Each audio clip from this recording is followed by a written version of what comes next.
Hey, what up? This is Zach Guilford from Midnight Mass, and you're listening to one of my favorite podcasts, Pop Culture Pastor. Pop Culture Pastor.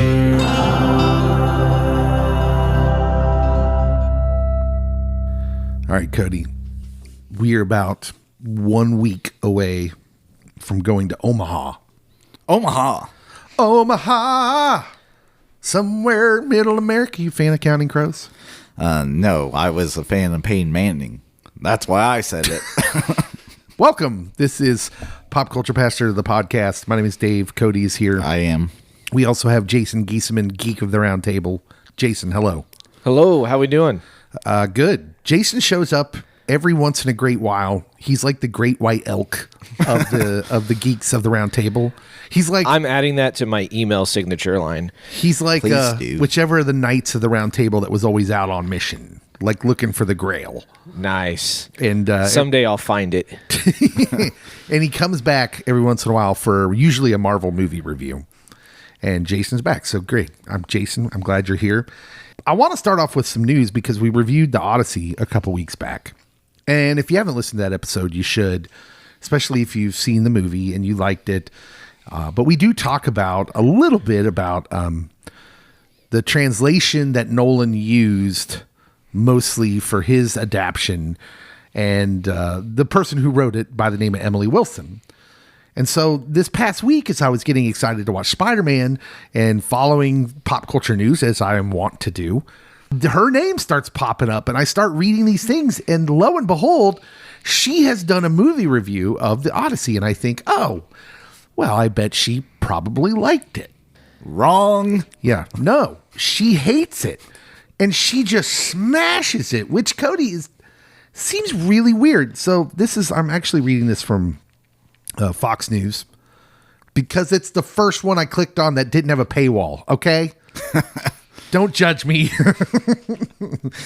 Emily Wilson, who wrote that what some call a feminist translation of Homer's The Odyssey, which I still maintain that in the ancient world, in its context, the Odyssey is about as feminist as you can get in that time and place. Anyways, I'll move on.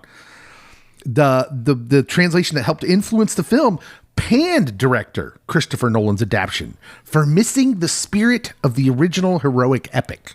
Cody, do you agree with that take?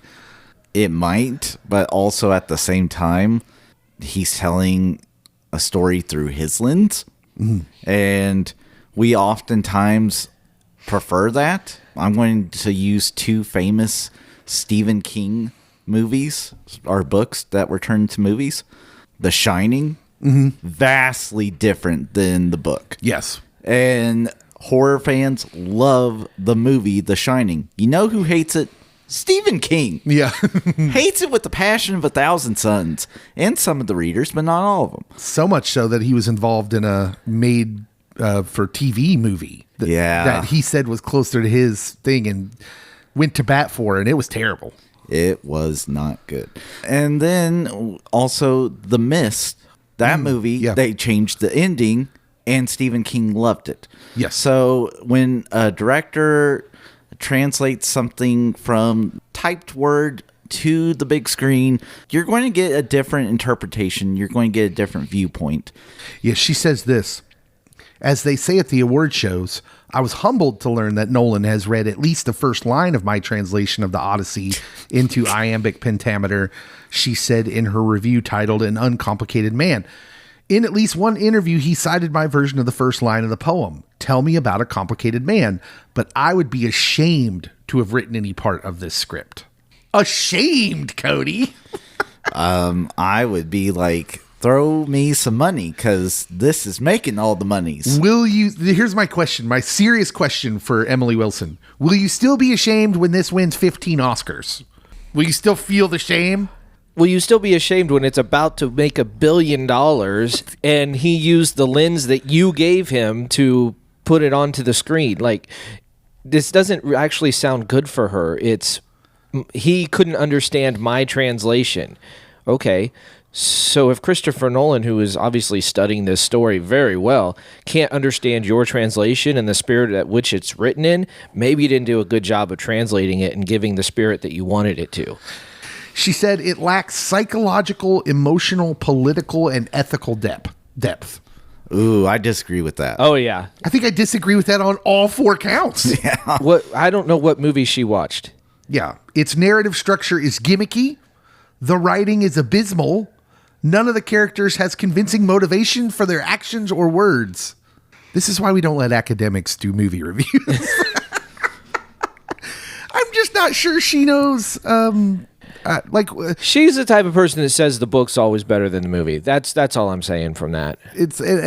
Listen, I'm not trying to take shots at academics. I'm just saying if she got what she wanted out of the story, that movie'd be like 8 hours long. 8 hours long and also just horrifically paced. Long-winded conversations, political conversations about the sack of Troy. Yes. You have to know that there's going to be some change whenever you're changing formats. And again, I'm not about 8-hour movies. This one was close to 3 hours. It didn't feel like 3 hours, so he succeeded. We live in a weird time because I think the movie we're going to talk about today, I think most people are going to love the movie, but I do think there's just this small vocal crowd that is not going to like it, and that's okay. But we do live in a time where even I think movies that should be universally loved are just not going to be, and we're going to hear the voices because of the internet. Okay. Do you guys want to play the movie game? I'm on a losing streak, I feel, so. Well, that's about to change. Jason does not have full confidence in his abilities in the movie game. So I got last week's in the second round, but usually it's well past the blurb. There's no way around this, Cody. This is a must-win for you. Yeah. Like, this one's going to do damage psychologically if you can't pull this one out. Jason, you're the guest, so you get to go first. In my hand, I'm holding 3 movie profiles, Rotten Tomato profiles. One of a certified rotten movie, one of a mediocre movie, and one of a certified fresh movie. I will take the easy one. Which one's that? Oh, I don't know. I was hoping he'd tell me. No. Let's do the lowest score. Oh! Whoa. The trash. We're going digging in the trash. Well, that's the one I got right last week. So okay. Yeah, good. Yes, strategy. yes. So the year and the critic score is what you're going to get first. It's a 25% critic score from a movie from 2006. Okay. 25%, 2006. I don't have a guess yet. Sorry. Okay. Level 2, second build actor, Audrey Tautou. The You got tattoo. this. I am not sure I'm saying that right, but I'm saying it exactly as it looks, if that helps. That does not. Can I see it? No. No. you cannot. Yeah, I have no idea. Level 3, the audience score, 57%. So audiences liked it a good deal more than the Kind of critics liked did. it. Yeah. A 2006 movie. Yeah, with Audrey Tautou. Guess another Audrey Tautou movie.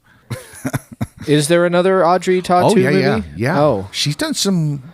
The one in particular I'm thinking of was Academy Award. Was around the Academy Awards. Was around it. Yeah. Like they filmed it outside? It got buzz. Oh. It got buzz. I can't remember which. I don't know if it. I can't remember if it won or not. Okay. Joe Dirt. It's not Joe Dirt. I was going to say that's before 2006. Level I think. 4 is the top billed actor, who is Tom Hanks. Tomas Hanks? Tom Hanks, 25% critic score from a movie from 2006 with Audrey Tautou, and the audience score is 57%. Oh my goodness. So people liked it a lot better than critics did. Was it the Atlas thing? Oh man, what was that movie called? I think you're thinking of Atlas Shrugged. Yeah, it's not that. It is not Atlas okay. Shrugged. Thanks for that. This is incredible listening, I'm sure. I guess people like to watch people fall on their face. Now we're getting to hear it. Are you ready? Are you ready for the blurb? I have. Yes, please. Okay, here we go. This is going to Blurb hurt. me. When a renowned professor becomes a suspect in a grisly murder. Oh, is it the Da Vinci Code? It is the Da Vinci I've never Code. seen it. I You're not missing yeah, much. apparently not. Evidently, it was trash. So level 5, Cody, it's out there for you. Oh, my It's goodness. just out there. Are you going mediocre or certified fresh? I'll go Pressure fresh. is on. Pressure All right. is on. I'm scared. Here we go. Certified fresh. The movie came out in 1996 with a 94% critical score. Okay. 1996, a little bit older. Space Jam. Cody was 7. It is not Space Jam. Critical darling Space Jam, even though it was. Was also around the Academy Awards. Yeah. It's Academy Award adjacent. Yes. As we like to say. Level 2, I think it won an ESPY. the second build actor, Steve Buscemi. Oh. Oh. I never know if those are answers. You know, does he think he's got an answer, or is he just wasting time? I have I'm a wasting thought. time, but I'll go with the Big Lebowski. It is not the Big Lebowski. Level 3 audience score 93%, which is really helpful. It's a difference of 1%. Yeah. So audiences thought it was just as good, almost as critics. So I will go with Billy Madison. It is not Billy Madison. I love that guess, though. There's no way the critics liked that. It was actually closer to the year than the musical one you were thinking of. Top billed actor, Frances McDormand. Oh. Frances McDormand. Oh, this could be a blind spot for me. And this will be tragic. Wow. Because I do know Francis, and I am trying to think Fargo. Wow. It is Fargo. Okay. I was like, wait, you're stamping up the Coen brother tree there. Yeah. I didn't realize we'd had TV shows on there. Exactly. Oh. Was there a movie too? Oh. Yes, there was a movie, but both are well worth watching. You'll never hear me say a bad word about the Fargo TV series. It's great. I love it. Whew, that was scary. That was scary. Cody's off I'm the glad schneid. I could put that pressure on for you, Cody. All right. We saw Spider-Man Brand New Day. We'll be back to talk about it.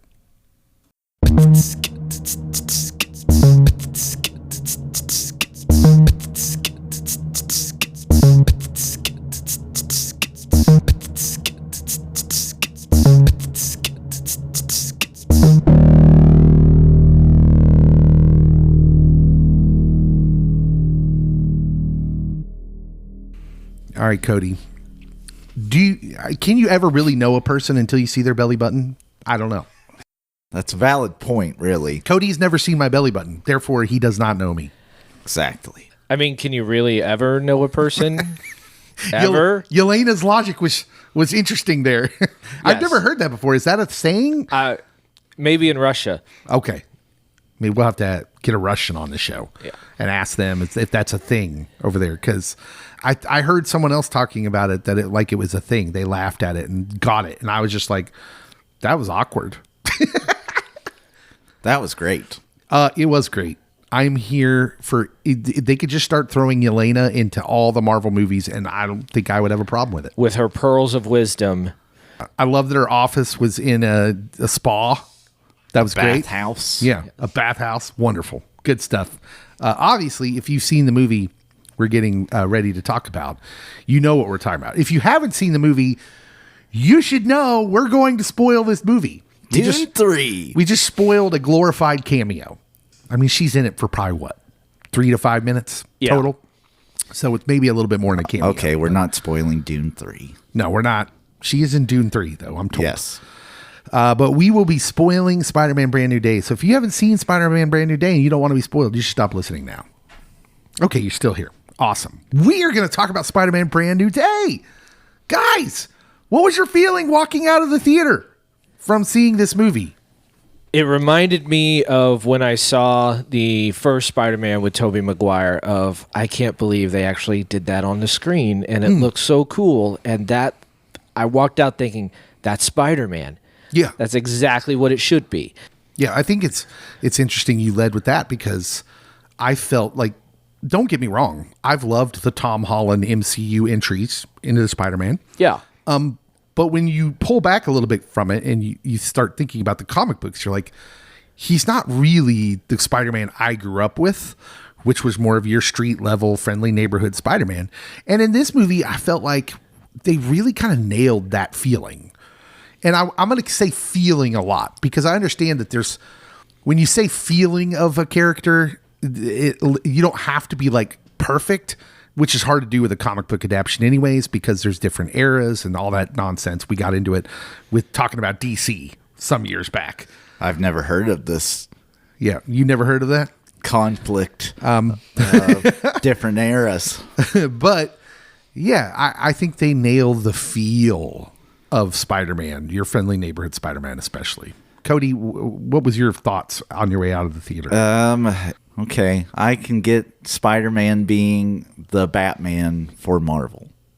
Oh? That's what I got from it. That, like, this was an enjoyable experience. Yeah.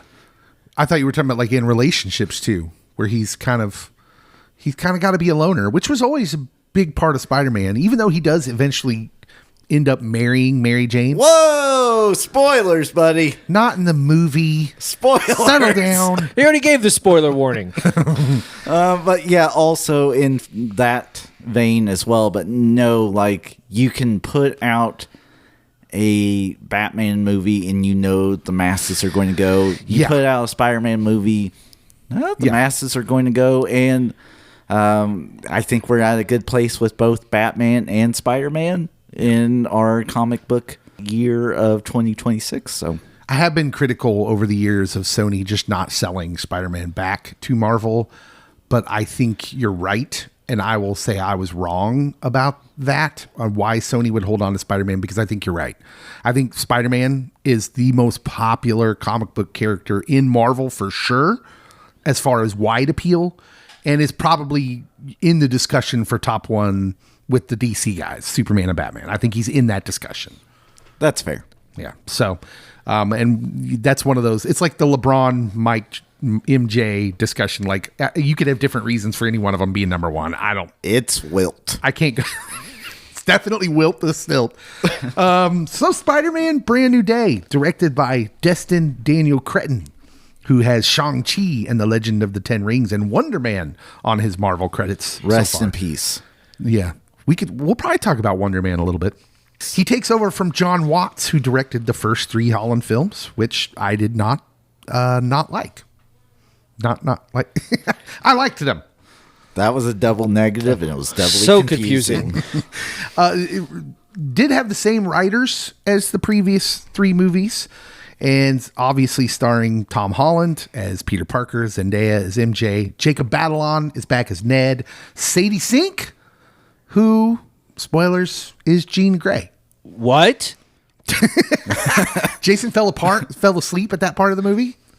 But yeah, she's Jean Grey. John Bernthal as Frank Castle, the Punisher. Mark Ruffalo, Bruce Banner. And then you get Michael Mando reprising the role of Scorpion. And then Trammell Tillman, who, also spoilers, is actually the big bad of the movie. I've heard a lot of people saying, well, Jean Grey's the villain for most of the movie. I'm like, yeah, but is she? Like, that's part of the whole twist. So. Okay, M. Night. But also, she does some bad things. We'll get there. Scored by Michael Giacchino, who did the first three soundtracks for the first three movies. 2 hours, 25-minute runtime. Felt shorter. Okay, I will disagree on that one. You felt long to you. It felt longer than the Odyssey felt. Really? Wow. Like, I did check my watch. Like, Okay. with like 20 minutes left, I'm like, how long have I been here? Forever. And like, so I think part of that is there are moments of plot development that are slower than like the Odyssey. It just kept, okay, next story point. And it just kept marching. Yeah. It did seem like there were a lot of different plot lanes that they were trying to run at the same time, which I guess the Odyssey has too, but you're right. It did seem like, I felt like at one point I was like, that seemed like half of the scene, and then they go back to it later. I'm like, oh, okay, it was half of the scene. Yes. Yeah. Well, I'll say this. I was tired going to this movie last night. I was genuinely concerned because I'm old. And even in the Odyssey, I closed my eyes for just brief, like, few seconds. Dave, you snored through the Odyssey. I was sitting right next to you. No, I I'm did kidding. not. He did not. But there were a couple moments in the Odyssey where the stuff slowed down enough where it was possible for me to be out for 10, 15 seconds. This movie, I was worried about that never once. I was so locked into this movie, and it's not like a boom pow schlockfest. It's not a Zack special from DC, Batman v Superman, where it's Justice League, where we're just going to put a bunch of guys on screen and they're going to do all the action. not like the Avengers Doomsday trailer. Oh, I'm sorry. Did I say that out loud? Uh-oh. We're okay. We got to be positive on Marvel right now, so we won't go there. I didn't like the trailer. Anyways, this has a lot of, as Jason said, a lot of story development. There's a lot of plot to this, has some deep things to say. And so I was worried about it, but it was needless worry because I was into it. So 2 hours and 25 minutes went rolling by for me. Budget of $225 million. That's a lot. It's a few pesos. The weekend projection as of this morning, they're projecting $330 million weekend. Wow. For this movie.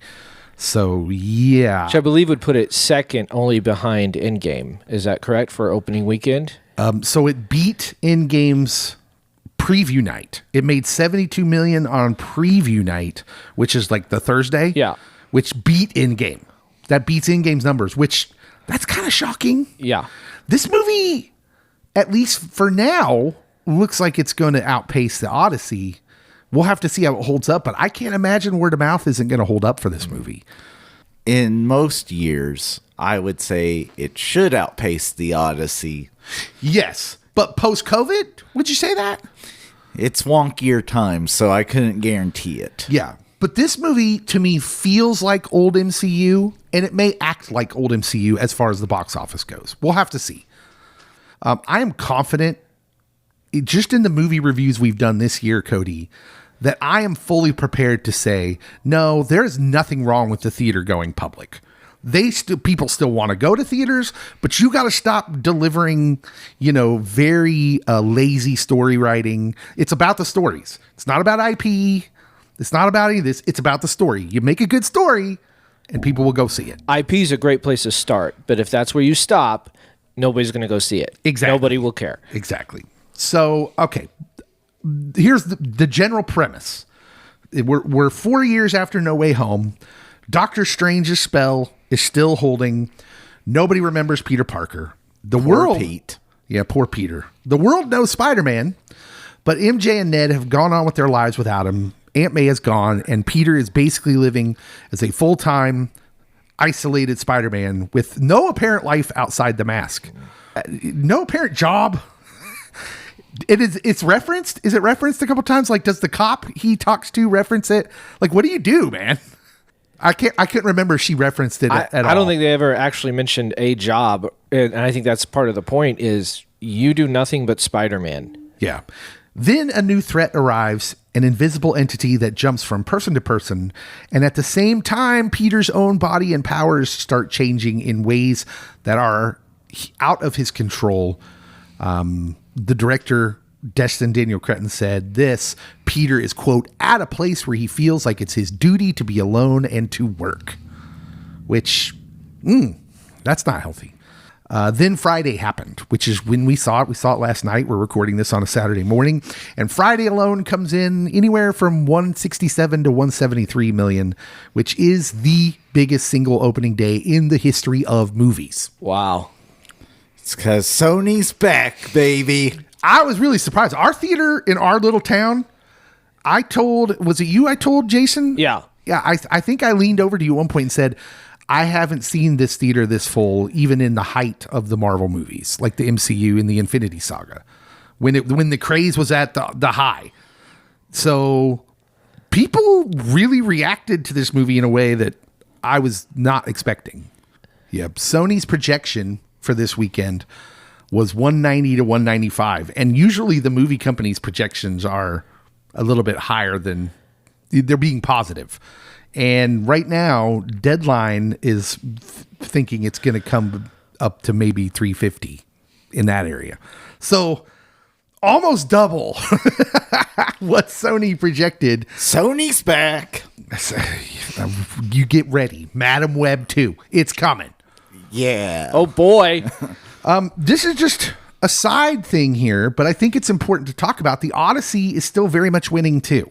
The Odyssey is looking at roughly 52 million in its third weekend, and that number would win almost any other weekend of the year. For real. So it's tracking towards, by the end of this weekend, 500 to 600 million domestic. And I think we're seeing a little bit of the Barbenheimer effect, where the two really good movies coming out around the same time within 2 weeks of each other. I think they're definitely helping each other, and I think they're building towards what's coming at the end of the year with Doomsday and Dune coming out the same weekend. Well, and I think you're right. And I think that's why I said what I said earlier, which is to say that these movies have nothing in common. That's false. Beyond the people in them. I was going to say there's at least 3 people. The stories have nothing in common except for their well-told stories. And I think, yes, they're going to feed off each other like that. And the Odyssey did get an extension for IMAX. They're in for another month. Well, what other movie would you want to see in IMAX besides the Odyssey? Nothing now. Have you seen the 4X whatever theater shots of that? I thought I would get sick. It looked like they were actually out on a stormy ocean. Like you must leave that theater just soaked. How do they do that? Sorcery. I want to go. I want to go to one. I couldn't wear my glasses. Have fun. Got to have the contacts in on that one. So everyone's going to want to make this about whether Marvel is back. And I did cheekily put a post out on Pop Culture Pastor's social media, which if you don't follow us, you should follow us. We're on all the socials. I did cheekily put out a poster that said, Marvel fans, are we back? Are we back? If someone slaps back, just turn the other cheek. No. Nice. It's an easy conversation to have. Short answer, yes, I think we are. But here's the bigger conversation. Last week, we talked about the problem never being the market and not being IP. It was storytelling. And I think we're seeing the proof. I think that's my ongoing thing now for this year anyways, as we're watching these movies, is that the Odyssey's out there just killing. Now I think Spider-Man Brand New Day is going to be out there just killing. And I think the answer is clear, is it's not spectacle. It's I think what you're going to end up seeing from the MCU was they got sidetracked for a few years by the spectacle. That is what I've been preaching since 2020. I've been preaching that it's Zendaya. You cast Zendaya and you're looking at a Billy. Sure. I mean, probably $3 billion films this year. Potentially. Yeah, correlation doesn't automatically mean causation, Cody. That's correlation Cody. Right Yes. there. That was Correlation Cody. I love the new character. One. New Yay. character. But yeah, I think this story, on just when you pull back from it, is actually a small story. It's not cosmic. There are no huge consequences of what happens if he's not successful in his mission, which does change when he realizes what's really going on in the movie. But yeah, let's move to behind the scenes. This might be one of the best ones for video game lovers. So Destin Daniel Cretton said that action designers and stunt performers for this movie were huge gamers, and that they would screen grab finishing moves they loved from Insomniac's Spider-Man games and then bring those images into the writer's room and show him. And his exact quote was, "Yeah, that's sick. Let's try to figure out how to do that for real." And I think you can see a lot of the video game mentality, especially in the flight sequences, which I thought were great. Yeah. I had a different perspective, but so there's an interview that Tom Holland's doing with Matt Damon, where Tom Holland says, "I have never seen The Matrix." Oh, And Matt Damon's like, "I am so jealous for you that you are going to get to experience it for the first time. And you'll get to see like all the other films that were inspired by The Matrix." And there's one scene in particular with a bunch of ninja stars that I'm like, that's Matrix level stuff. Very Matrix. yeah. And you're right.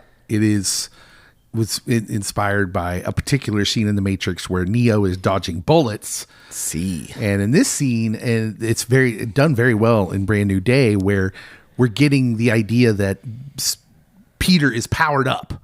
He has learned, just in some kind of brain being able to handle it sort of way, how to handle his elevated arachnid DNA, but still balance it and control it, which is kind of one of the ongoing stories in it. Tom got a concussion during production of this movie. Oh, no. Yeah, production was halted in September of 2025 after Tom Holland hit his head performing a stunt at Warner Brothers Studio. And I actually remembered this getting reported because the way they were reporting it first, I was like, is he dead? Is he okay? This is important information. He's not dead, but we need to know what's going on because he's in every big film this year. Also, they shot on open public streets. No Way Home was largely closed soundstages because of COVID. This one opened production on a busy street with fans watching. The director himself said he was surprised at how many fans showed up when they were shooting down there. And I think it pays off stunningly well in that this movie, it feels like New York City is actually a character in the movie. In fact, the end credits play over just random scenes of New Yorkers doing whatever it is they do. And I just think that's so brilliant because that was always a big feeling of the Spider-Man comics where the city itself, and this was more for Spider-Man than any other comic book that I can remember. The city itself feels like a character in Spider-Man stories. Yeah, and I think going back to the original point on that, the practicality of the stunts and the sets, that's another thing it has in common with the Odyssey is they built every location and shot there instead of doing CGI in the Odyssey. And in Spider-Man, they really leaned into that. Whereas, like you said in the past, like even Far From Home, all the Mysterio scenes are just all CGI. Yeah. Because it's all hologram, you know? And so you want that feel with that. But in this, it was really, you know, having been to New York for 2 days earlier this year, I'm an expert on the city. Obviously, yeah. And so it's definitely, I definitely felt, oh, hey, yeah, that's kind of exactly what New York is. I do think this movie, compared to MCU offerings of the last 5 years, tries really hard to go to do what they can do with CGI without CGI without it. Obviously, there's things with the Hulk and other things you just can't, you gotta have CGI for. Which obviously, Destin, the director, can do the CGI stuff. He did in Shang-Chi, but I pointed out at the end, those end credits, this feels like I'm watching Wonder Man again because it's so real and it's so like, okay, yeah, this is kind of in the real world with real life stuff. Yeah, it's crazy to me how much it felt like the series Wonder Man. If you liked this movie, if you like Spider-Man Brand New Day, I cannot recommend to you enough to go watch the series Wonder Man. Rest in peace. On Disney Plus. Cody's saying that because they canceled, they were going to do season 2. But Destin Daniel Cretton directed Wonder Man. And it's the same kind of story where he's taking the superhero genre, but he's shrinking it down into this like kind of intimate story among the main players. And then kind of expanding again to reach the superhero parts of the story. And so it doesn't feel like it's bombastic just for bombastic's sake, like a lot of the kind of subpar Marvel stuff of over the last few years has felt. Whereas these feel like he's actually got something deep to say, and the superhero, it just happens to take place inside the superhero story. Yeah. Which is very reminiscent of some of the MCU's old stuff when it was at its peak. But even more so, I think this movie, Spider-Man Brand New Day, has much deeper things to say than most MCU movies. And I think that's a trend we started seeing with Thunderbolts as well. Like leading into this, you know, you went from Brave New World where it was like, okay, that was kind of an action flick, to Thunderbolts, which was let's explore what it means to be human and go through trauma and try to find your people. Yeah, I think this has a lot in common with Thunderbolts. And the big difference is I think at the end of the day, they'll say, well, then why didn't Thunderbolts work? And what I'm prepared to say is, well, because it's a bunch of D-list characters. Like, I loved the story, don't get me wrong, but people don't get excited by Red Guardian. They don't get excited by Ghost. Or by Bucky. This is Spider-Man. Yeah. This is way different. And if you're going to tell the same kind of story, that's great. But you're going to get bigger numbers with Spider-Man. Also, if every film has to make $1 billion, most of them are going to be failures. That's true. Even if they're really good stories. That's true. All right, let's just go around the table and give something that's good, and we'll do that until we run out of good things to say. Jason, what's good about this movie? I just want to go back to the team that put this together. Having watched an interview with the leadership and the cast, it was very impressive to see not only the camaraderie, but that they put their heart and soul into this film. None more, I think, than Tom Holland. He has said multiple times he feels more pressure with this movie than he has with any of the other Spider-Man movies because he was a vital part of the creative process. In fact, at one point, they weren't even going to make another Spider-Man movie with Tom Holland as Spider-Man because Sony and Marvel were fighting. And he said, guys, knock it off. Let's get together. Let's put this together. He went on to web forums. He's Spider-Man. Of course it was web forums. No, onto internet forums and talked with fans and said, what do you want to see? What do we want to look at? What do we want the next chapter of Spider-Man's journey to be? And then when they added Destin to the director, Tom says this, and again in an interview, that was the secret sauce to put it all together, to pull everything they wanted to do to come up with a really good film to present to the fans. So, yeah, but they're also, they cared about what the fans want, but then at the same time, I think they learned something in this one because there was something he said in interviews in this past couple weeks leading up to the movie where they were, at one point, they were all unhappy with the way it was going. They were unhappy with the way it looked. They were unhappy with the movie itself. And they determined that the problem, what they had done was they reacted too much to the test screenings. Yeah. And just random test people had given them their opinion, and they had changed the movie and the story, and they realized we got to go back and just tell the story we wanted to tell. And if I would have been in the room, oh my goodness, I would have been like, finally, thank you. We're doing fan service can go too far. Too far, yes. And if you sacrifice the story you're trying to tell, then it's too far. But it also brought us things like the montage of comic book covers that everybody's like, we want to see that on film. Oh my goodness. The Amazing Fantasy. Yes. Yeah, right at the beginning. Oh, that was brilliant. Great stuff. Cody, what's good? Well, let me tell you, Mean Gene. It is Mean Gene. Jean Grey. Yes. You like Jean Grey in this movie. I did like Jean Grey in this movie. For a while, you're like, well, what's going on? And then, oh, it's Jean. Yeah. And then it's like, well, she seems underpowered. Oh, now she has her full abilities. This is kind of scary. Yeah. Okay, so were you a fan of the X-Men movies? Most of them were trash. Okay, so this is kind of what I want to get to because the big complaint with Jean in this movie that I've seen is... It's not Famke. I hear you. No, it has nothing to do with Famke, but more so like that it's not super comic book accurate as far as her origin, how she comes up. It's quite a deviation. We are in a multiverse, people. Okay. You're just like, man, it's Earth 616. I'm just riding that wave. Yeah. It's still a thread that's out there.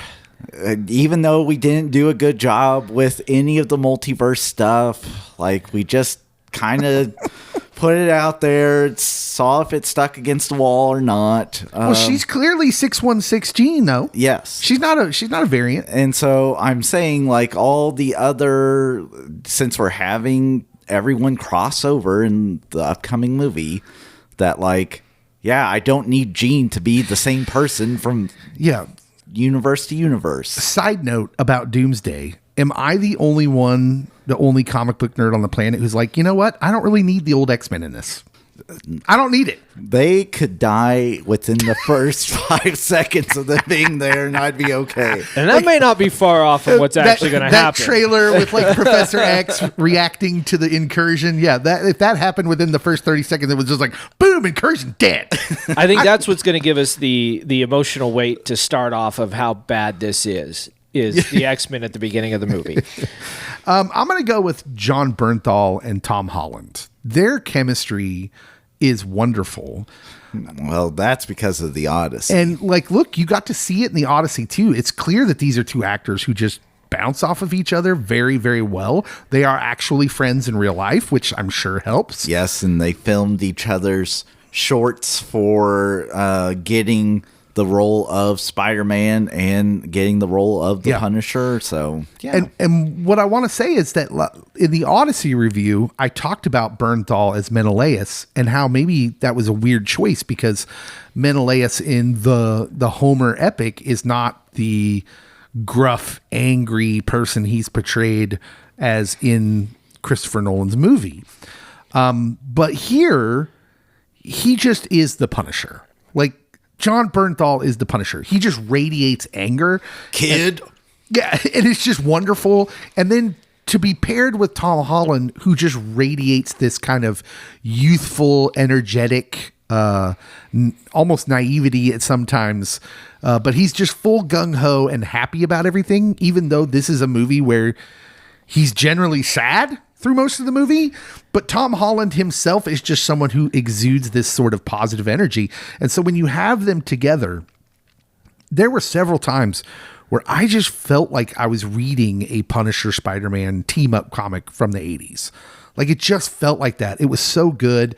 And I don't mind that the Punisher is softened a bit to be in a movie like this. That's but not PG-13. nearly as much as I thought he would be. No. I definitely thought at one point, how many curse words do they get before it gets rated R? Well, and they had said that they would shoot every scene at least twice. One full Punisher where he just got to say whatever he wanted. And then they'd rein him in a little bit for the actual movie. There's at least 20 curse words in this movie.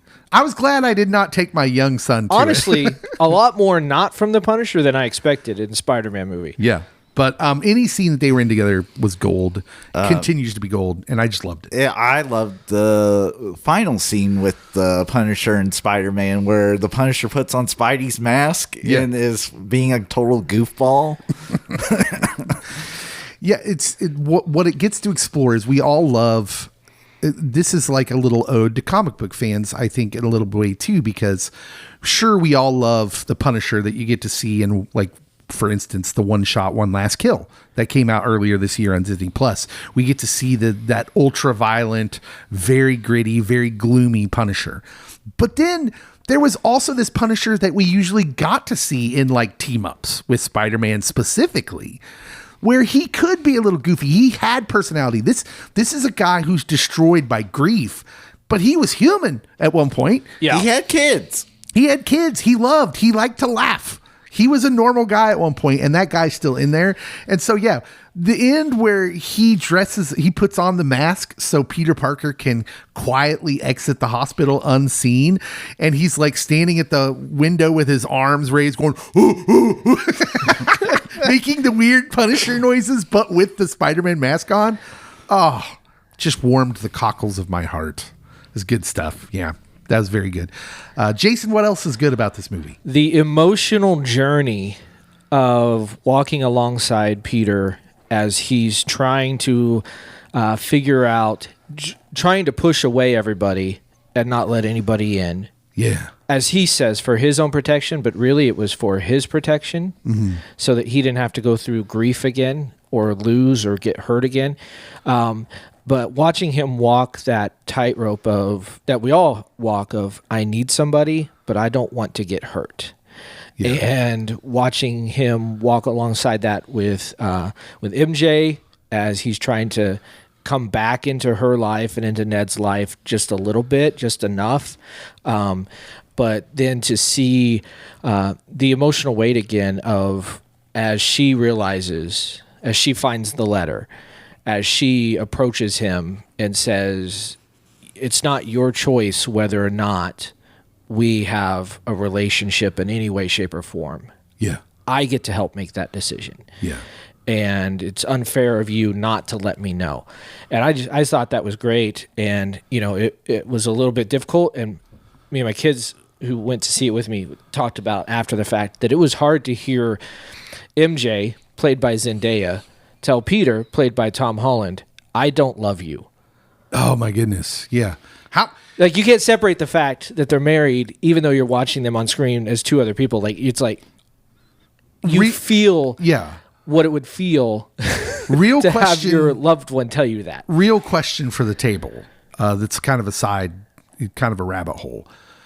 Why are we so invested in Zaya and Tom Holland's relationship, and how much does that impact our enjoyment of this movie, and especially the emotional impact of those moments in the movie? Because I think because we like Zendaya and Tom Holland, that scene that you just referenced is like a gut punch to the stomach. Yeah, to everyone. We're like, no, you can't say that. Don't say I that. love you. You don't say that. I'm not that invested in their relationship. Like, I'm glad that it's thriving. Cody's such a cold-hearted no, person. Yeah, I cold-hearted Cody. I am glad that they are thriving together and that they're happy. But it's not like, I need to see the wedding dress. I need to see the ring. Well, nobody's that invested. I am. Okay. I need Zendaya and Taylor Swift's wedding dresses now. Exactly. No. Jason, I do have another question. Okay. For you. So for those that don't know it, Jason runs a nonprofit. Yeah. For foster kids. How much does Peter Parker, being essentially a foster kid, being an orphan, who's brought up by his aunt and uncle, who now are both deceased themselves, and being alone in this movie, how did that hit you, and how does that change the way you feel for him as you're watching this? So with what we do, working with kids and families in foster care, we see that all the time. Again, it's that aspect of, I've already been hurt enough, because when you get close to people, you're going to get hurt. And putting up those walls, pushing people away is definitely, it's a survival technique. The problem is, you might survive, but you're miserable while you do so. Right. Because we are designed and created to need people. Mm-hmm. And even Spider-Man in this movie, as he's learning to Spider-Man without the help of Tony Stark, without, even when he and the Punisher are fighting Hulk, he didn't ask for the Punisher to show up. And I'm not really sure the Punisher helped a whole lot. No. Right? The Punisher is the worst mentor ever. Completely awful, which is what makes it work, right? Yes. But he still needs that relationship in his life, and that's still a relationship, as messed up as it might be, that actually does help him become who he's supposed to become. Yeah. And that is something that we see a lot with kids who are in care or in vulnerable families, where I've been hurt enough, I don't want any more hurt. So in order to keep hurt away, I keep people at a distance, which is the opposite of what we should be doing, because, a big part of this movie is the isolation that Peter Parker feels. Yeah. And even to an extent, obviously Punisher as well, but to an extent, MJ and Ned, even though they have each other, they know that something they're supposed to have is missing. And when something we know we're supposed to have is missing, it completely throws off who we are, what we think, how we feel about others, how we live our lives. And so it's important to know how to overcome that, work through that, and the best way to do that is with others. Yeah. Yeah, that's great. It's good stuff. You can't buy that kind of breakdown. Well, you can. No, I'm kidding. Speaking of which, I am prepared to say that what's good in this movie is that either completely by accident, or that the storytellers that were involved in this movie are very good at what they do. The Hulk and the Punisher are the perfect characters to be in this movie. It's the smartest thing this movie does, because Peter spends the whole story basically warring with the arachnid DNA in his the arachnid part of his DNA kind of rising up, and he's struggling with how to balance out both sides of him, the human side and the arachnid side. And the two characters standing on either side of him in this movie are Bruce Banner, the Hulk, and the Punisher. Now, Banner is literally wearing an inhibitor to keep the Hulk stamped down, which carries a little bit of extra weight, because mental health wise, the Hulk's a completely split personality. He is a separate person inside the body of Bruce Banner. So it carries a little bit of extra there. Then you have Frank Castle, who is the other side, who's completely lost Frank. He is the Punisher. Because of his grief of losing his family, he is the Punisher full time. He has lost his human side. And I think what's really interesting in this movie is they make both of those characters tell Peter that they're probably not doing it right. Banner suggests to him when Peter is talking about very vaguely inhibiting this arachnid side of him, Banner tells him, yeah, but maybe that's just nature. You got to be careful of what you choose to block. And how do you choose what are the good parts and what are the bad parts? Yeah, which immediately makes him a conflicted character. And then Frank goes on this whole rampage about, do you think this is what I chose? This isn't a choice. This is a sentence. Like, Frank clearly is just telling him this isn't the way. Yet here are both these characters doing something that maybe they know aren't the right way. And I think that's a great... it's just a great message for you can be an imperfect person and still be a mentor to somebody. And I thought both of these characters, the way they juxtaposed that with Peter's struggle, I just thought that was great storytelling. Just absolutely great. What else? Jason, anything else good? I loved finally getting to see Spider-Man with his full power. He's always been stronger, always been faster, but he's always been a tick off. Right, his spider sense or Peter tingle or whatever you want to call it, the fact that he had to have Tony Stark's suit to begin, like all these things, and you're like, okay, that I could see how that would help, but I want Spider-Man, right? And Spider-Man's always been one of the strongest, always been one of the fastest, always been able to, like you see in that last scene or that scene that we mentioned before with the Matrix of the Chinese stars flying at him and him being able to dodge that. Like, we haven't really seen that in the previous ones to its full effect, to what I know Spider-Man as. And so to finally see him grow into that and be like, oh wow, he's now fully Spider-Man and not just a tempered version of the Spider-Man we know. I like it as the growth journey, but I'm looking forward to seeing a movie with Spider-Man be Spider-Man. The thing that made Spider-Man, Peter Parker, the defining character of the Marvel Universe pretty much for most of Marvel's run in comic book land is that he's your friendly neighborhood Spider-Man doing things on this neighborhood level. But whenever the stuff starts going down, the Avengers give him a call. Hey, we need Spider-Man. He's worthwhile to them because they know that at the heart of it, as a superhero, he is a very powered hero. He can hold his own. And that was what's like, Civil War's great. But he should have done more damage in that. I know he's just a kid. He's just starting, but Spider-Man is a powerful hero in the Marvel Universe. What? Yeah. Who knew? I know. Cody, anything else good? So my last thing, because I do have some things that are not so great, is the voiceover acting cast. The voiceover acting. Evie. Who is that? Naomi Watts. Was it? Yeah. Naomi's still with us. Good for her. I wasn't sure. But then the other notable voiceover that you get is Dave's favorite, not Arby's guy, Keith David, narrating the Spider video. My favorite Arby's guy.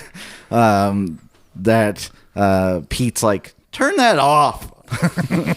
Was that really Keith David? Yeah, that was. How did I miss that? I missed it recognized too. it immediately as he's talking about spiders molting and having a second life, and yeah. I usually don't miss those sort of things, but I will say we were probably creeped out by watching the spider molt. Nope, that was not it. There was a gaggle of children behind me. Oh, yeah. Who were very, let's just say, disrespectful of the people around them, as children can be.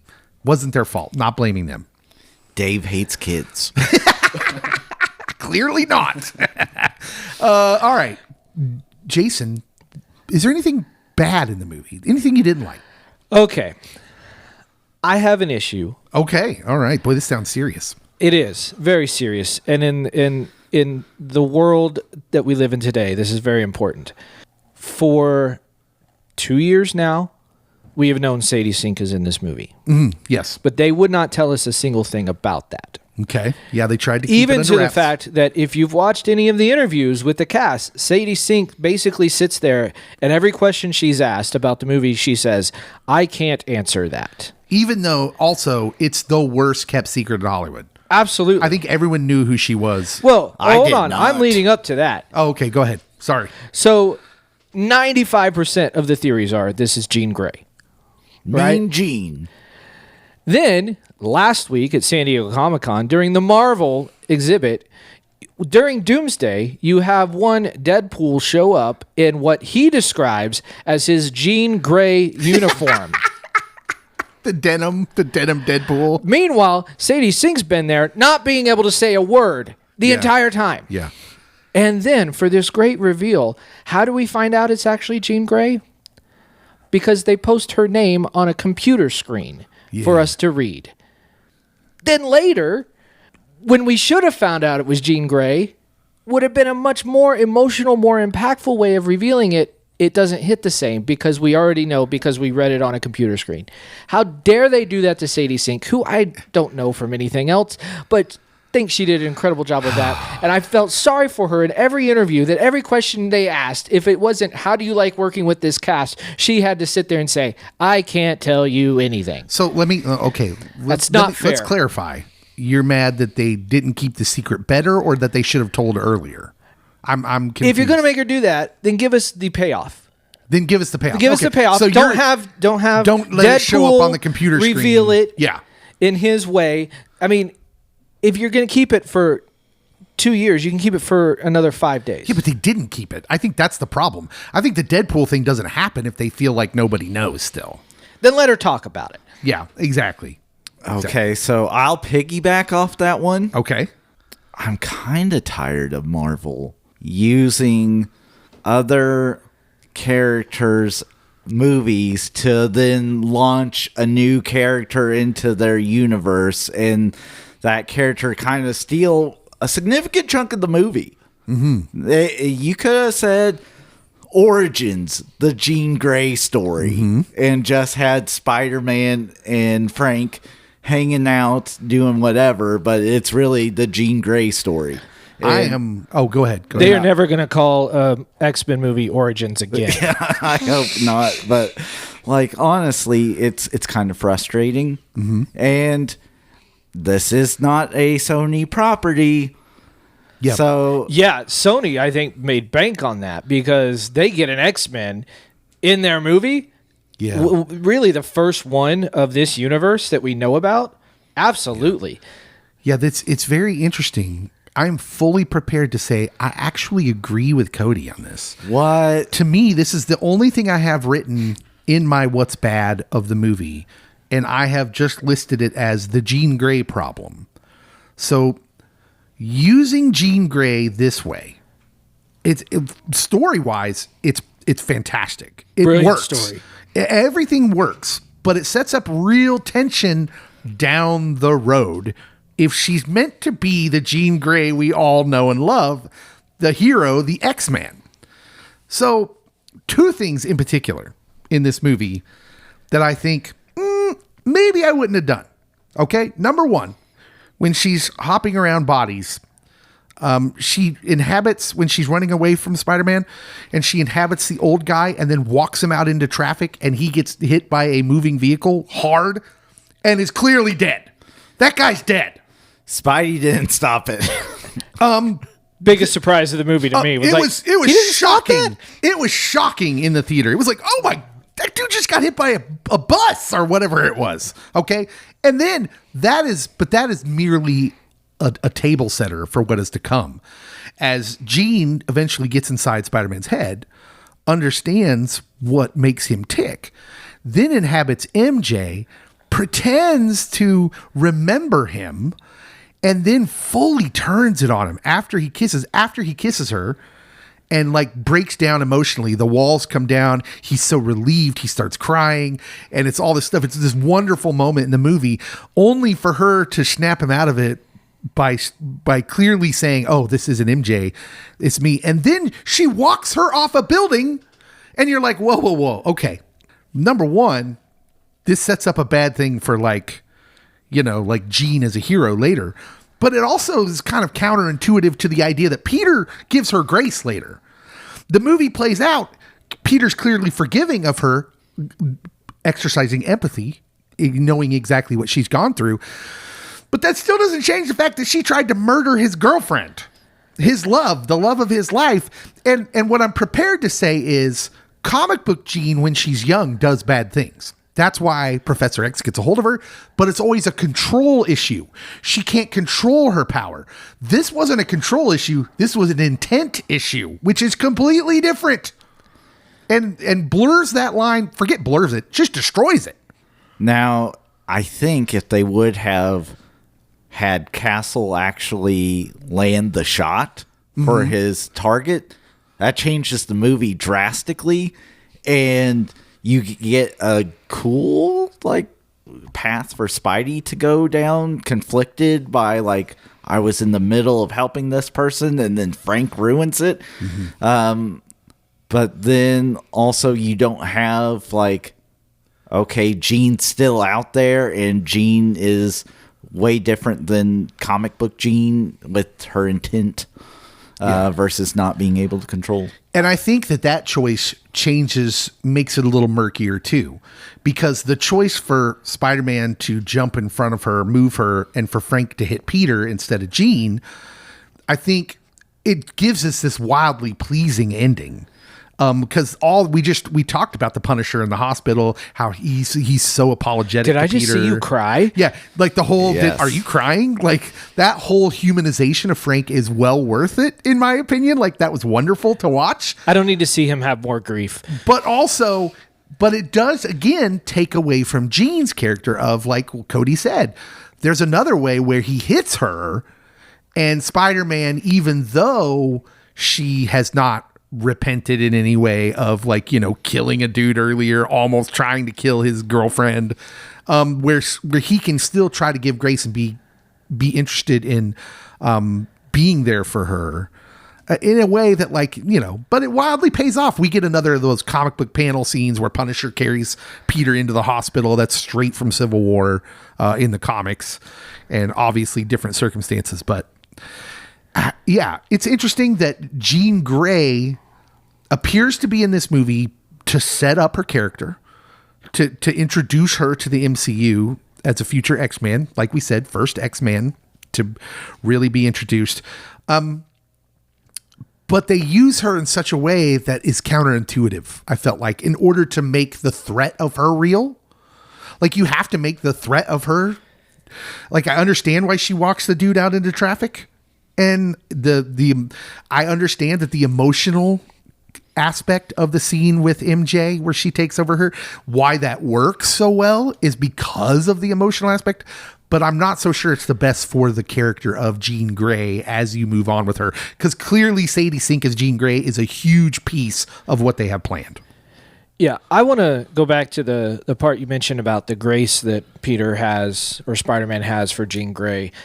To me, that was the payoff of No Way Home, of what Aunt May taught him in that, what Toby and Andrew taught him, and which is something that he struggles with this whole movie of they told me I need people and that I need to forgive. And if I don't, I will stop pulling my punches, which he does, that I will allow bitterness and grief to overtake me, which at points in the movie he does. And for me, that ultimate act of that forgiveness to her was for this story, and bringing, again, No Way Home back into it, the natural conclusion of this is our hero. Yeah. I can understand the thought of why would he forgive her in that? Look at all this evil stuff she did. But I think that's another thing we mentioned earlier, things that make Spider-Man Spider-Man. Cody, you said you had some more. Oh, I have one more. What you don't like? It's a big one. Okay. We have a Hulk-size problem with Marvel. We shoehorn him into just random things. I know Thor fights Hulk in the comics, and it's a big deal. But in Ragnarok, We just kind of, Hulk got left down in space. That's how he's here. Oh, and now he has this inhibitor and he's just hanging out teaching. And, he's in She-Hulk because She-Hulk's just too weird. And, like... We don't talk about She-Hulk. Like, we don't know what to do with the Hulk. We just put him in things so you know that he's still around. And the thing is, in the 90s, I feel... if you had a Marvel Trinity, it was Spider-Man, it was Wolverine, and it was the Hulk. And we don't use the Hulk. It is annoying. I'm so frustrated. Either give me a stinking movie with the Hulk or just kill him. Yeah, I think that's fair. I think there's been a lot of confusion of how they want to use the Hulk. I think they don't give him full movies because it's too expensive. Because you have to CGI the whole thing, and especially after the CGI problems started here, in the last 5-6 years. Yeah, I think it's fair. I am hopeful that the reason he's in this movie and the things he does in this movie and the things that happen to him and that it being kind of an open thread left open is because they are moving him towards a direction. But we've said that before. We're just giving out tacos. But like that's all the Hulk does. There are rumblings out there that they do have plans for the Hulk, and this movie where we leave him, which is kind of up in the air, does move him gently towards that direction. So I did not like where we left him. You did not like where we left him. I did not think it made sense for this guy who just destroyed an entire building, a government building, mind you, to be just put in an ambulance when he could go into Hulk mode at any time. He's clearly in custody. Yeah, he's clearly in until custody. He turns to the Hulk again. Like, how long is that for? Yeah, but he's got the inhibitor. He's got Peter's inhibitor, right? I think what I got out of that scene was, yes, they put him in an ambulance, but there's clearly people around him. He's clearly in government custody. He's in a government asylum, is what they said on the news. Yeah. And so... because it was a mental break. I am okay with any of the concerns because that's nitpicking on my part. The history for sure. with the Hulk has definitely been Cody's right. Yeah. They've been all over the place. I am hopeful that they are moving in a planned direction that they will actually carry out the plan.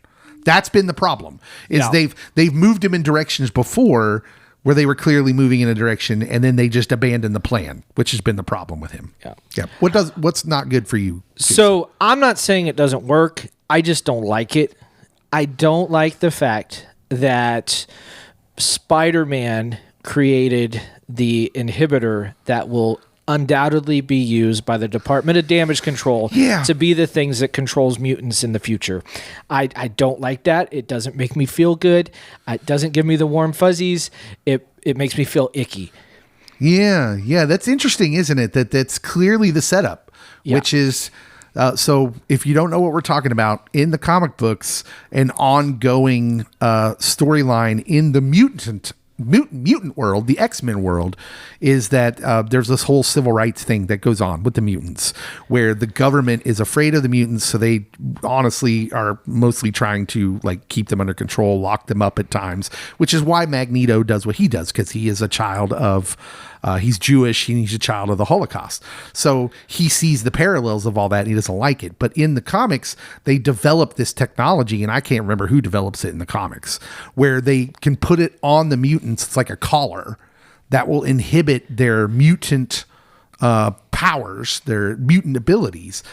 And they're clearly in the 616 saying that this is going to be technology that was invented by Peter Parker. And yeah, on one hand, I'm like, ooh, I'm not so sure I like that for a character who's already kind of weighed down by the things he's weighed down with in this movie. We see that clearly. To say in the future he's going to be responsible for some pretty, if they carry this out to where the comic books do, some awful things that the government's going to do to mutants, and his technology is going to be a part of that. Whew. Okay. That's interesting. Which obviously Bruce Banner can see coming. Like, you want to make that universal? Like, this is just for me. There's nobody else who can use that. If you take that and make it something that works on everybody, which he does, because you see it work on him, on himself. You see it work on Jean Grey. You see it work on the Hulk. Like, That's right. It's going to cause some issues, and you can see it coming. And it's like, I don't want him to be the reason all that's happening. By the way, that's a great pickup there. And again, the storytelling in this movie is fantastic because, you do get Bruce Banner kind of alluding to that of like, hey, are you sure about this? And who would know better, being someone that helped create Ultron? Yeah. So deeper themes, Pastor's Corner. I'm going to latch on to Aunt May's tombstone, which says, when you help someone, you help everyone.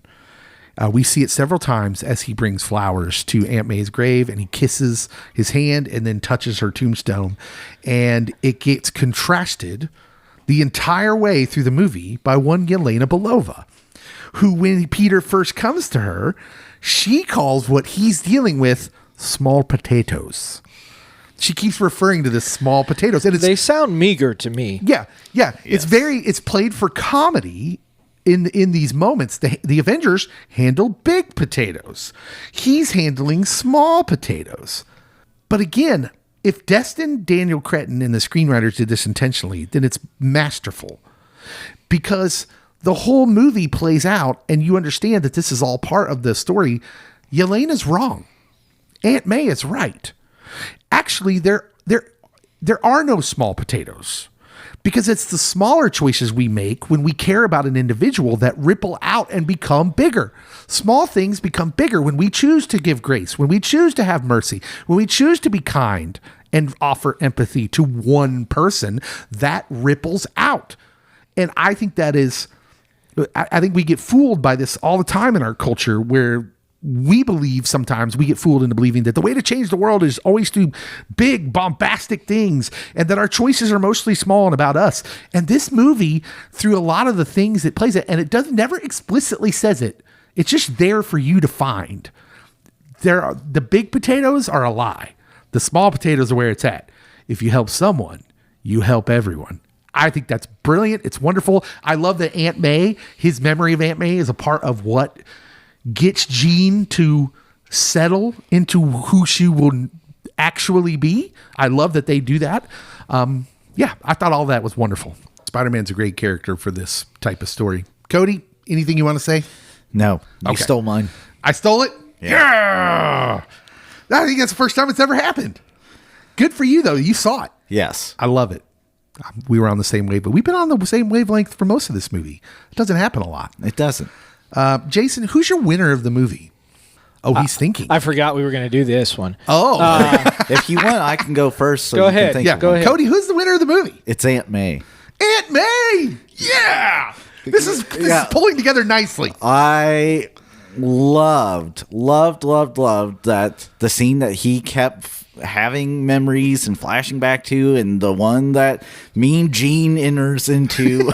Mean Gene is actually super accurate. Like, it is profound, it is impactful, and like, we only get snippets at first, and so like, you think it's going one way, and then like, what Gene gets to experience is what Gene really needed. Yeah. And because Gene was in Peter's head for that time, it transforms Gene. But then Frank tries to kill Gene at that moment, and Spider-Man, leaning on what he's learned from Gene, or not from Gene, but from Aunt May, sacrifices himself, and that transforms Frank. Frank now is like, maybe I shouldn't rush in guns a-blazing. Maybe there's something to this, and also I would miss this kid if he had taken him out. And so Aunt May and her tombstone carrying some heavy weight of this movie. Yeah. Jason, did you think of a winner? I did remember. I had thought this through, and I finally remember what it was. And I think it's not just this movie, but I think of this month of movies, it's really Tom Holland to me. When he started as Spider-Man, it was, here's a very athletic kid who has some talent, physical talent. Mm-hmm. I think these last two movies have shown he has some real acting chops, can give real emotional weight. He's having a pretty good month. Absolutely. And it's not just showing up, getting the paycheck, doing a couple flips. No, it's coming in and giving everything he has, body, mind, soul, and spirit, to these films. And I was thoroughly impressed with Odyssey, in his acting in that, and then even more so with this. Again, most of the emotional ticks that we talked about, he has to carry, and he does that. Yeah. My winner is Destin Daniel Cretton, although Tom Holland is a good choice. It's so clear. If we can go back a minute to Supergirl, which Cody and I were both actually pretty excited about. As we get farther away from that movie, which is a bomb, there's no easy way around it. It bombed. And as we get farther out from it, it becomes clear that the problem was there's conflicting ideas in the leadership of what the story should have been.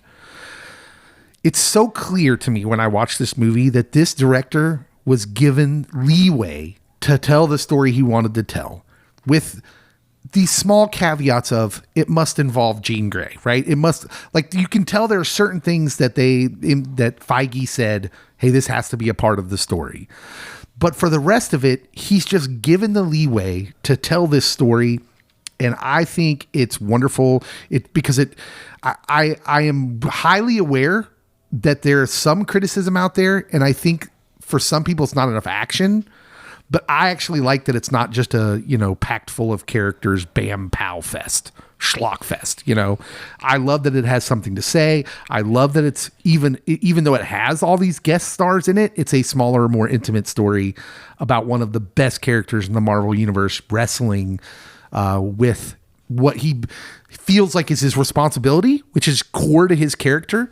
This responsibility he owes to the people around him he cares about and their safety, but also that he can't be alone. And I think Destin Daniel Cretton is the biggest winner from this. He's going to do more MCU movies now and bigger ones, and I think it's well earned. I think he's the winner of the movie. Who's your loser of the movie, Jason? Honestly, I got done watching it and I went, I don't remember a single moment where I thought, oh, this score is awesome, which is weird because I love Michael Giacchino, all of the other scores, and I love the Spider-Man theme. I just don't remember it really. To me, it didn't really add anything to it. Maybe there's a couple callbacks, but I didn't notice it much. Yeah, I didn't notice it, and maybe that's what they were going for. Whereas, again, opposed to Odyssey, where you notice the score the entire time, which to me was a little bit much.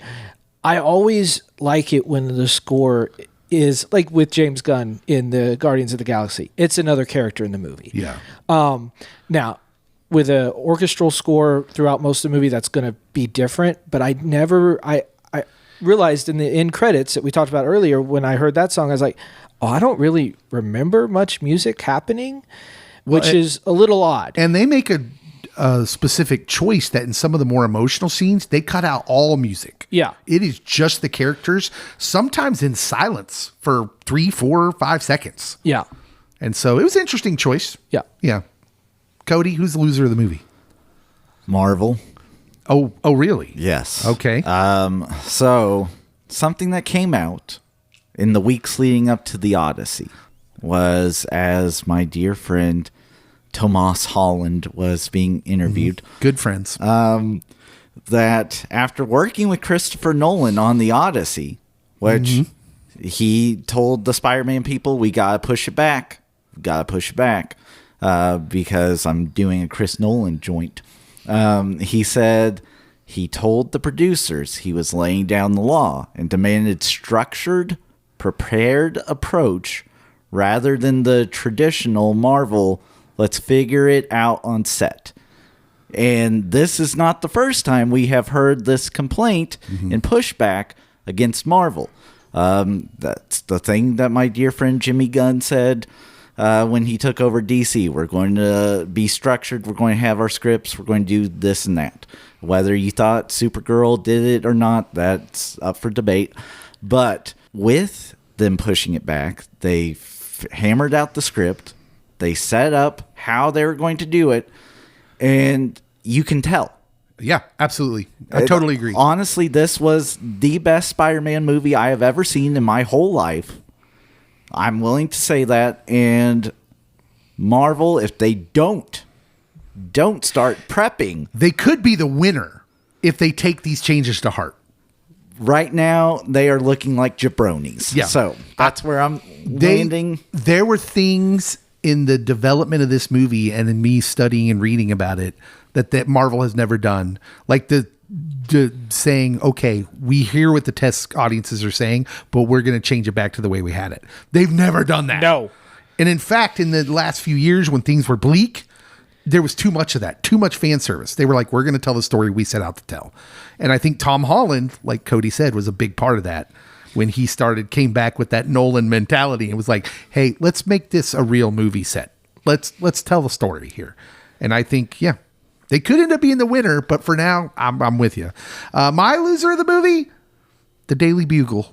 Oh, That was sad. I guess we're just not going to get Peter Parker, employee of the Daily Bugle. And my sorrow in that is there's so much we miss if we don't ever get it, because the Bugle's not just a newspaper. It's like its own little ecosystem and narrative environment in the Spider-Man world. This is where most of the best Spider-Man material lives in the comic book world. J. Jonah Jameson, Robbie Robertson, Betty Brant, Eddie Brock, who becomes Venom, works at the Daily Bugle. And I'm just kind of sad that I didn't get any Bugle. I mean, I know he can't just be a photographer for hire anymore. Times have changed, but Especially after No Way Home, where Daily Bugle was a big part of that movie. yeah. Or No Way Home or Far From Home. No Way. Far From Home is where it starts, but it just No Way continues Home's on big, in No Way Home. Like even through like the big battle, where Aunt May dies. Okay, and I think the Daily problem Bugle's is there. They've written themselves into a corner where Peter would never work for them, because as presented in No Way Home, he's like this Alex, what's that guy's name? InfoWars. Alex Jones. He's very much this Alex Jones InfoWars type journalism going on.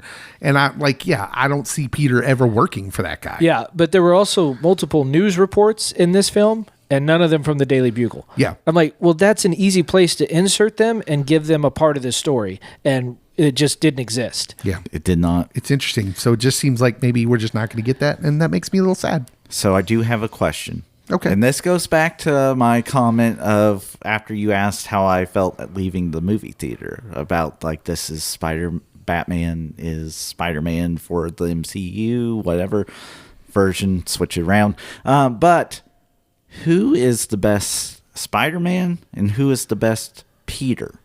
Out of the three that we've gotten, because I feel that there's a definitive best Spider-Man and a definitive best Peter, and then there's trash. But I will... That's interesting. Let you guys give your answers before I give mine. Man, that's hard. You want to do Spider-Man first? Because that's the one I know for sure. To me, the best Spider-Man is Andrew Garfield. It's not even close. In fact, there were parts of this movie I went, oh, that was very Andrew Garfield Spider-Man quip. Yeah, I would agree. Andrew Garfield would be my best Spider-Man. The worst wit movies to that work he with, has. though. He had the worst movies. They're the bottom two. Yeah. Peter Parker to me is a tougher one. I think it's Tom Holland. I loved Tobey Maguire as Peter Parker, except for when he was evil Peter Parker, which was weird. But I think you're probably right that Tom Holland is now surpassing that. Yeah, Tobey was great for the time because we hadn't had it. We hadn't had it, yeah. But also he looked like he was 40 when he filmed it. Very true. Still does, by the way.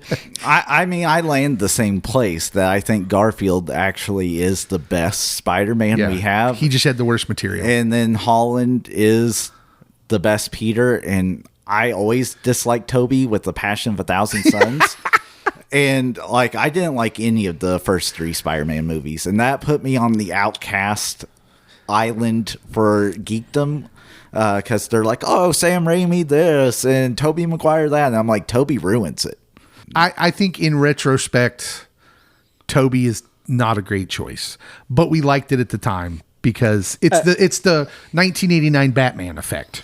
Where I think a lot of people love Michael Keaton as Batman, where I would say I think he's not even in the top 2 or 3 Batman. I agree with you. He's just beloved He's the first because one. he was the first one where they took it seriously. Yes. Yeah. That combo, that's legit. That comparison is pretty good. Jason, how many mean genes out of 10 are you giving Mean Gene! Spider-Man Brand New Day? I think Cody said it absolutely right. This is the best Spider-Man movie. And I probably said that at No Way Home, and I may have said that at Far From Home, and I may have said that. To me, this is the best, and I'm probably 9.5. Okay, yeah. I want to see it again. Cody? Multiple times.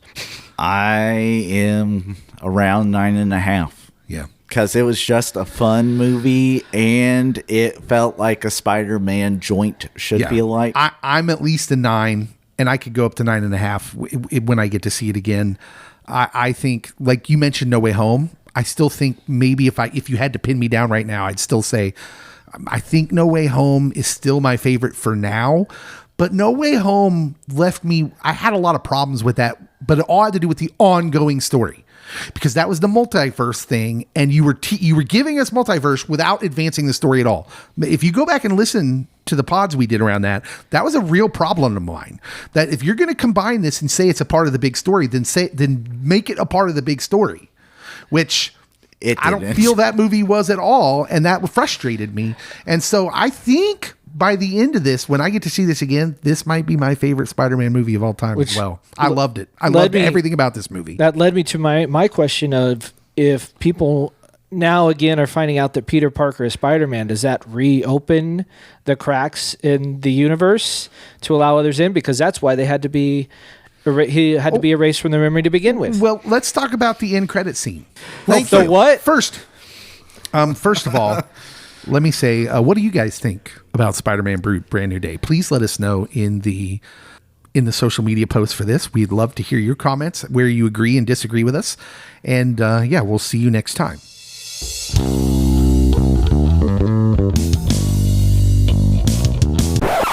Now, little bonus material. What was your interpretation of the end credit scene where we get to see Ned's Spider-Man tracker and it zooms back like it's trying to locate? We get Spider-Man located on the New York City map, and then it pulls back and we locate another Spider-Man off in space. What was your interpretation of that? My interpretation, which is different than my son's interpretation, is that this is one of the variants, probably Toby, being brought in by Dr. Doom in order to fix the incursions that are happening. Okay. The way Dr. Doom will fix it. Okay. What's your son's belief? What was your son's The view? symbiote coming in, and it has part of Peter Park's DNA within it, and that's Venom coming. Okay. It's possible. It's doable. Okay. Cody, what was your interpretation? That my dear friend Tomas Holland has just gone to space because we're doing things out in space now. Yeah. My interpretation was that it was an incursion, that another reality is seeping in, and that you're getting closer to Earth is this other reality's Earth. And it's not fully there yet, but you're getting readings from it. And that's what I took it. So maybe it's Andrew Garfield, maybe it's Toby, probably Toby, given the rumors we've heard. Or is it Miles Morales? It could be that too. Yes. That was a question I had. Do you think that kid who webbed towards Peter Parker at the end outside the hospital is the future Miles Morales, like when the kid stood up to, I'm trying to remember what movie that was in, had the Iron Man mask on and stood up to one of the bad guys, that the theory is that is actually Peter Parker, and that's why Tony Stark knew who he was already.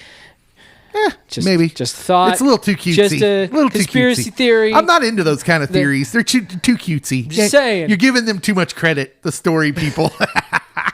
I don't think they're thinking little that far Easter ahead. egg, maybe. Yeah, I think if we're bringing Miles in, we're bringing him in quickly. Although Tom Holland he said in interviews leading up to this, they have been thinking for a while, and it was a part of the thinking in this movie of how he will eventually pass the baton. So I do think there's things in this movie and clearly they're thinking, if he's passing the baton, clearly they're thinking Miles Morales. Spider-Gene. And he has said he wants to mentor Miles Morales the way Tony Stark mentored Peter Parker. Yeah. So I'm really thinking it's Spider-Gene. I think you're wrong.